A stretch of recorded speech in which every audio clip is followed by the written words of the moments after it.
నమస్కారం సార్. నా పేరు మల్లేష్ సార్. జోగులాంబ గద్వాల్ డిస్టిక్ నుండి వచ్చాను సార్. DSC aspirant. గత 6 నుంచి 7 సంవత్సరాల నుంచి నేను ప్రిపేర్ అవుతున్నాను సార్.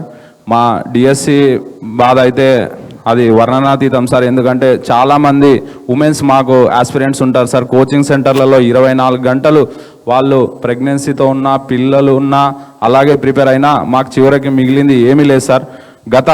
మన బీఆర్ఎస్ ప్రభుత్వం ఇచ్చిన నోటిఫికేషన్ను చూయించి నామమాత్ర పోస్టులు ఒక 5,000 పోస్టులు మాత్రమే యాడ్ చేసి మాకు ఎలక్షన్ ముందట మెగా డిఎస్సి ఇస్తాం, మాకు సపోర్ట్ చేయండి అని మమ్మల్ని అంతా మభ్యపెట్టి తర్వాత వాళ్ళు ఇచ్చిన నోటిఫికేషన్ ఏదంటే సార్ ఏమీ ఇవ్వలేదు. నామమాత్రం 5,000 పోస్టులు మన బీఆర్ఎస్ ప్రభుత్వం ఆల్రెడీ 6,000 పైచిలకు పోస్టులు నోటిఫికేషన్ జారీ చేస్తే వీళ్ళు ఇచ్చింది నామమాత్రంగా 5,000 కలిపి దాన్ని మెగా డిఎస్సిగా చేసి నోటిఫికేషన్ ఎలక్షన్ ముందట ఇప్పుడు ఎలక్షన్ తర్వాత ఇవ్వడం జరిగింది సార్. వాళ్ళు ఇచ్చిన మెగా డిఎస్సి దాంట్లో ఏమీ లేదు సార్.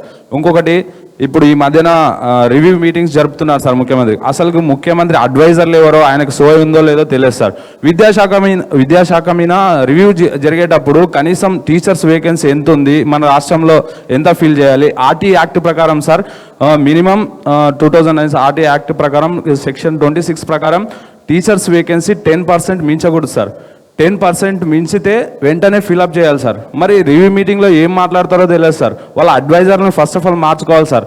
వాళ్ళ అడ్వైజర్లు ఎవరు ఉన్నారో గ్రౌండ్ రిపోర్ట్లో వేరే ఉంది సార్. వాళ్ళ ప్రభుత్వం పైన వాళ్ళకి ఇచ్చే అడ్వైజర్లు ఎవరో, మేము నిరుద్యోగులం ధర్నా చేస్తుంటే ఆయనకు ఉద్యోగాలు వద్దని చేస్తున్నామంట. ఎవరు చెప్తున్నారు సార్? ఎవరున్నారు అడ్వైజర్లు ఆయనకు? ఫస్ట్ అడ్వైజర్లు మార్చుకోవాల్సిందిగా ముఖ్యమంత్రి గారిని. Thank you Mallesh.